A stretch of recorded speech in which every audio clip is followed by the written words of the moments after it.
Assalamualaikum warahmatullahi wabarakatuh. Hai guru-guru hebat di seluruh Indonesia.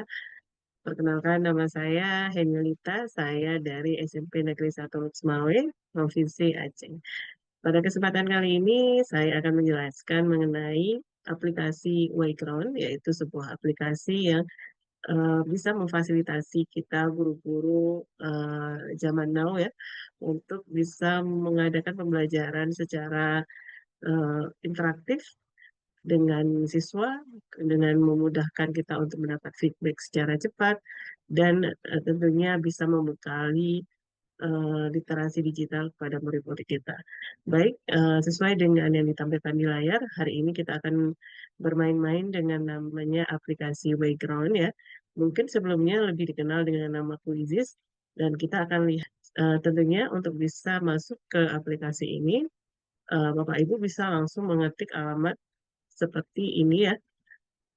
Ketik aja di bagian pencarian menggunakan eh, search engine apapun, boleh Chrome dan sebagainya, Internet Explorer, dan mengetik kata wayground.com dan nanti tampilannya akan seperti ini. Di sini kita sudah masuk sesuai dengan nama kita. Bisa terlihat dari ini ada kata sambutannya, ada Good Evening Henny. Berarti saya sudah masuk secara benar dengan akun yang saya pilih. Saya pilih masuk dengan akun Google. Kemudian di sini saya akan perkenalkan beberapa fiturnya. Ada beranda. Beranda tentunya adalah tampilan umum ya yang menampilkan tujuan fitur apa saja yang bisa kita dapat yang utama. Kemudian, oke, pada fitur beranda kita punya tiga pilihan utama ya. Untuk pertama itu untuk membuat eh, soal atau membuat ice breaking atau membuat eh, refleksi ya. Jadi boleh apa saja langsung kita buat dari nol. Oke. Atau yang kedua kalau cari misalnya ingin lebih cepat, kita bisa cari saja yang sudah dibuat oleh teman-teman kita dan diizinkan untuk digunakan kembali oleh kita. Dan yang ini yang terakhir, kalau kita misalnya sudah punya, eh, misalnya nih, kalau kuisis ini tidak hanya berorientasi pada pembuatan soal dan asesmen dan refleksi, tapi bisa juga pembuatan presentasi. Nah, Bapak Ibu sudah punya nih presentasi terlebih dahulu yang sebelumnya. Jadi bisa klik unggah untuk bisa kita buat lebih interaktif dengan menggunakan aplikasi dari Background ini. Oke, kita coba yang buat dulu. Oke, baik kita mulai dari yang pertama ya. Mungkin kita akan fokus dulu pada penjelasan kali ini adalah untuk membuat penilaian. Oke, baik ada tiga opsi ya. Jadi kita bisa membuat soal-soal itu yang sudah ada di folder kita atau udah ada di drive kita, soalnya sudah ada, kita tinggal menguploadnya saja ke Wayground untuk nanti dikelola dan diubah menjadi bentuknya lebih interaktif. Kemudian buat aktivitas baru yang dimulai dari AI ini yang menarik nih. Kemudian ini buat dari awal. Ini mungkin yang paling manual ya. Jadi yang paling kita coba satu ya. Jadi kita sebelum nanti menggunakan AI dan sebagainya. Jadi kita coba satu dulu yang buat dari awal.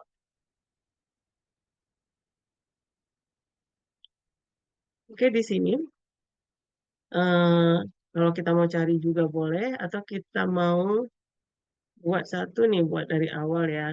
Kita dikasih suguhan dulu, pilihan mau soal seperti apa. Mau pilihan ganda, isian singkat, jalan. Ini banyak juga menjodohkan, eh, kemudian gambar berlabel. Silakan Bapak pilih dengan tingkatan-tingkatannya. Kalau ini interaktif, tapi pemikiran tingkat tinggi. Ini kita akan coba yang pertama dulu. Satu soal saja. Kita coba pilihan ganda. Nah, di sini kita bisa langsung mengetik pertanyaan yang misalnya ingin kita buat. Misalnya jumlah jumlah planet pada galaksi Bima Sakti adalah Y. Misalnya ya, contoh. Nah, kita bisa memberi opsinya di sini. Boleh ketik misal 8, 9, 10, oke, 11. Nah, kita simpan. Coba kita simpan ya satu.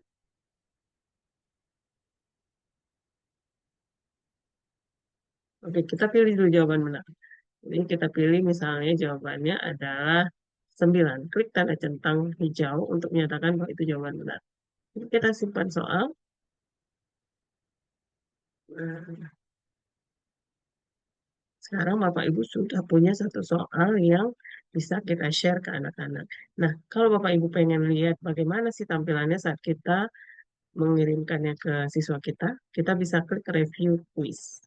Oke. Nah, beginilah tampilan saat siswa-siswa kita menjawab pertanyaan. Oke, baik.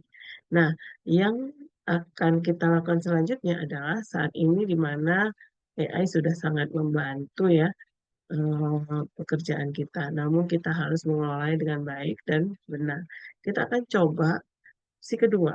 Kalau tadi kita akan membuat secara manual, berarti kita mengetik soal, mengetik jawaban satu persatu. Jika ada 10 soal, berarti ada 10 yang diketik. Nah, supaya pekerjaan kita lebih efektif dan efisien, tapi tetap butuh cross check Bapak Ibu ya. Kita akan coba membuat soal dengan bantuan AI. Kita pilih buat, kemudian kita pilih penilaian kembali, seperti angka awal. Nah, kali ini kita buat klik yang menghasilkan dengan AI. Nah, kita pilih ada beberapa opsi, kita memasukkan dokumen, mungkin ada misalnya tulisan atau ada teks yang ingin kita jadikan soal dan sebagainya. Kemudian kita ada teks dan prompt, kemudian ada situs web, atau kita mau buat soal dari sumber di mana setelah siswa menonton, dia akan menjawab soal. Nah, saya akan coba pilih, kita akan coba dengan teks dan prompt ya. Jadi, di sini Bapak Ibu cukup menuliskan topik atau materi yang ingin Bapak Ibu buatkan soal. Misalnya nih, saya adalah guru IPA. Saya mengajar di kelas 8 ya. Baik, saya akan mencoba memintanya buatkan eh, soal IPA kelas 8, maaf, kelas 8 untuk topik sistem peredaran manusia. Oke. Nah, bahasa keluaran kita pilih bahasa Indonesia. Jumlah soal kita bisa pilih mau otomatis sebanyak apa yang bisa dibuat oleh AI atau kita tentukan. Misalnya 10. Oke, saya pilih 10. Kemudian kita isi keterangannya.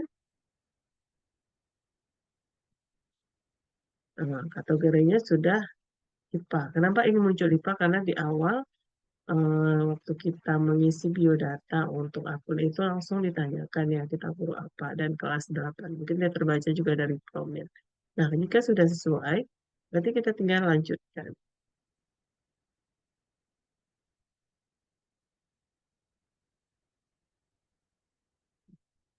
Nah, dari sini juga Bapak Ibu bisa pilih misalnya kita mau di fungsi jantung manusia aja.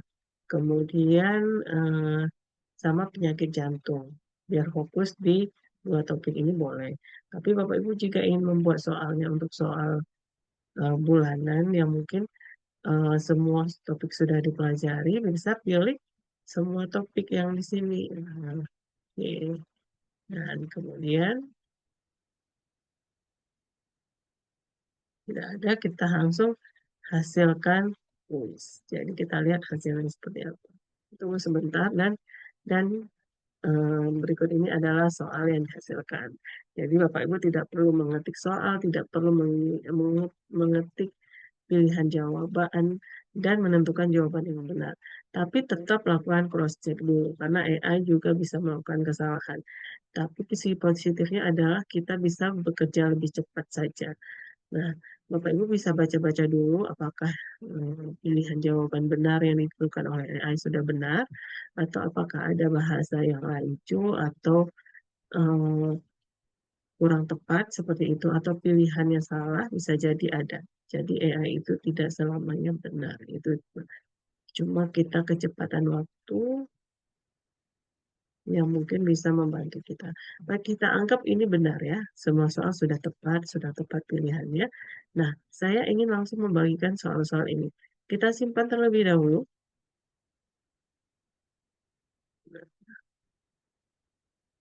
Oke, baik setelah disimpan, nah seperti ini. Saat misalnya kita sudah dihadir di jam pelajaran yang dimana kita akan menampilkan kuis ini, ya berarti kita tinggal klik mainkan sekarang. Oke. Boleh kita menggunakan mode klasik di mana murid menggunakan gadgetnya masing-masing, atau kita yang menentukan. Di sini mode klasik ini siswa bisa kalau dia cepat selesai berarti dia lanjut ke soal sebelumnya. Tapi kalau mode guru yang memimpin, soal itu urutan urutan pengerjaannya akan ditentukan oleh guru. Walaupun dia sudah selesai, dia tidak bisa maju kalau gurunya tidak mengklik. Misalnya kita pilih mode klasik. Ini seperti ini. Nah, kita tinggal klik mulai.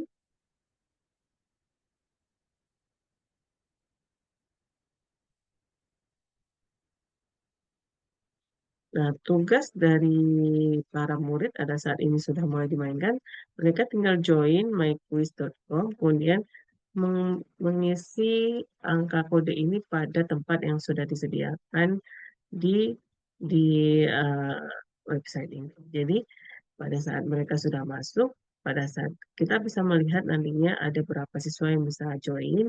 Kalau semuanya sudah join atau minimal sudah 75% join, baru kita klik mulai. Nah, jika sudah selesai, berarti nanti kita klik akhiri seperti itu. Ini karena muridnya tidak ada, mungkin kita tidak bisa mencoba. Oke, baik teman-teman. Nanti di sesi berikutnya mungkin kita akan menjelaskan bagaimana pada saat siswa join ya, dan bagaimana keseruannya. Nah, untuk penjelasan kali ini, saya kira cukup menarik ya, di mana kita waktunya bisa lebih sedikit, tapi soalnya bisa interaktif. Baik, teman-teman, mungkin itu saja untuk sesi kali ini. Terima kasih banyak untuk segala perhatiannya. Tetap menjadi guru pembelajar, terus karena setiap murid itu harus diajarkan sesuai dengan zamannya dan memberikan kesempatan untuk kita bisa bisa melibatkan seluruh murid secara inklusif dan sesuai dengan kebutuhan mereka masing-masing. Oke, sampai jumpa pada kesempatan selanjutnya. Terima kasih.